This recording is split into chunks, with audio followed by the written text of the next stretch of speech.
प्रिय विद्यार्थियों, मैं doctor MZ Khan, associate professor geography, government arts college Kota, Kota विश्वविद्यालय कोटा के एमए फाइनल के ज्योग्राफी के सिलेबस के अनुसार जो पेपर 6A एग्रीकल्चरल ज्योग्राफी या कृषि भूगोल, इसके बारे में जो हम आज टॉपिक लेंगे वो है development of agricultural geography with special reference to India, या कृषि भूगोल का विकास भारत के विशेष संदर्भ में। कृषि भूगोल की वह शाखा है जिसमें भौगोलिक पर्यावरण के संबंध में कृषि की क्षेत्रीय विशेषताओं और स्थानिक प्रतिरूपों का अध्ययन किया जाता है। इस प्रकार कृषि का जो प्रादेशिक अध्ययन एवं विश्लेषण जो है वो कृषि का हम कह सकते हैं कि मूल आधार है। बर्नहार्ड ने कृषि भूगोल की विचारधारा प्रस्तुत करते हुए उन्होंने माना कि कृषि भूगोल की स्थानिक विभिन्नताओं एवं उसके कारणों को इसमें स्पष्ट किया जाता है। इसी तरह से ब्रुकफील्ड ने 1962 में कृषि भूगोल को कृषि क्रिया का भूगोल माना है, जिसके अंतर्गत फसल वितरण का ही अध्ययन नहीं किया जाता बल्कि इससे संबंधित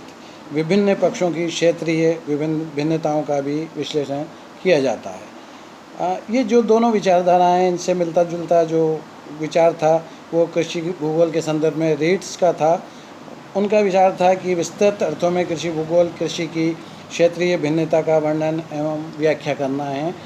ऐसा इनका विचार था। और ट्रेम्बा के अनुसार कृषि भूगोल में क्षेत्र का अध्ययन जांच पड़ताल की एक इकाई के रूप में भौतिक पूरकों के स्थानिक विन्यास के बोध के रूप में किया जाता है,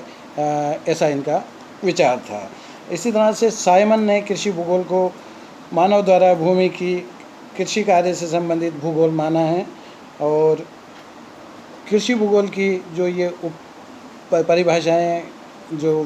कृषि भूगोलवेत्ताओं ने दी हैं, उससे जो है कृषि की क्षेत्रीय विभिन्नताओं की झलक हमें देखने को मिलती है। इस प्रकार कृषि भूगोल के अध्ययन के अंतर्गत क्षेत्र या एरिया को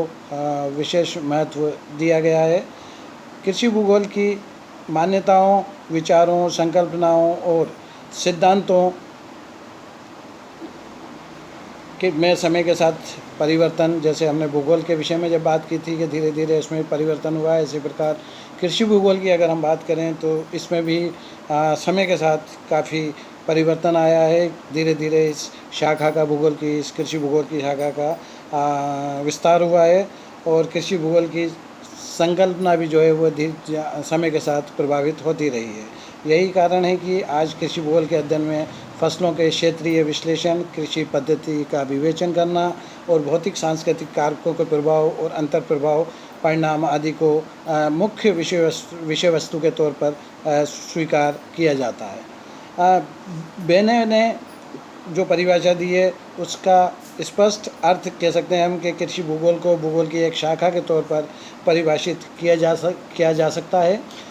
जो कृषि परिघटनाओं जैसे कृषि पद्धतियों एवं फसलों के स्थानिक वितरण के बारे में अध्ययन करती है, और इस वितरण की जो व्याख्या है वो भौतिक एवं सांस्कृतिक पर्यावरण के विभिन्न कारकों की अंतर क्रियाओं के रूप में ये करती है, ये हम कह सकते हैं। इसी प्रकार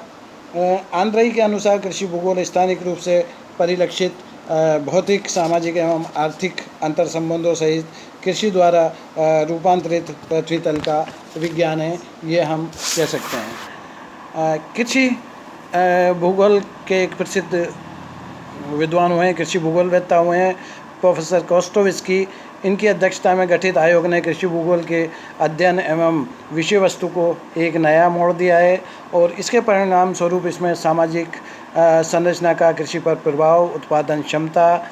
कृषि में व्यावसायिक अभिविन्यास या एग्रीकल्चरल ओरिएंटेशन की बात करें, आदि को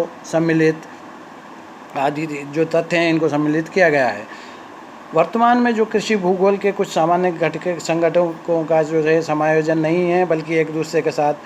प्रक्रियात्मक रूप से संबंधित एक जटिल प्रणाली व क्रियाकलापों का केंद्र है जिसके वैज्ञानिक अध्ययन का आधार विस्तृत है, ये कह सकते हैं हम। और मानव की आर्थिक गतिविधियाँ जितनी सक्रिय एवं परिवर्तनशील रही हैं उतनी अन्य गतिविधियाँ नहीं हैं। अतः कृषि में समय समय पर हुए परिवर्तनों का सही मूल्यांकन व अध्ययन समाज के प्रचलित परिवेश के साथ आवश्यक हो जाता है। इसी प्रकार डॉक्टर ब्रजभूषण सिंह ने कृषि भूगोल के अध्ययन में क्षेत्रीय एवं कालिक पक्षों को फसलों के उत्पादन एवं वितरण में विशेष महत्व प्रदान करते हुए विषय को जो परिभाषित किया है, उसमें कह सकते हैं कि उनका विचार था कि कृषि भूगोल एक जो है क्रमबद्ध विज्ञान है जिसके अंतर्गत किसी क्षेत्र के उत्पादन, शस्य वितरण या फसल वितरण प्रतिरूप और स्थिति, क्षेत्रीय और कालिक दोनों स्थितियाँ हैं का कार्य कारण एवं क्रिया क्षेत्र अंतर संबंधों के संदर्भ में मुख्य रूप से अध्ययन किया जाता है। इसका मूल उद्देश्य ऐसी योजना तैयार करना है जिससे उस क्षेत्र का समुचित कृषि आर्थिक विकास संभव हो सके, ऐसा ब्रजभूषण सिंह का मानना था। ये कृषि भूगोलवेत्ता थे। अतः हम कृषि भूगोल में कृषि से संबंधित विभिन्न क्रियाओं के अध्ययन पर कह सकते हैं कि मुख्य रूप से बल दिया जाता है। इसमें कृषि भूमि की स्थिति, भूमि उपयोग को प्रभावित करने वाली परिस्थितियों के विवेचन के अतिरिक्त मिट्टी की उर्वरा शक्ति, सूर्याभिताप, फसलों को बोने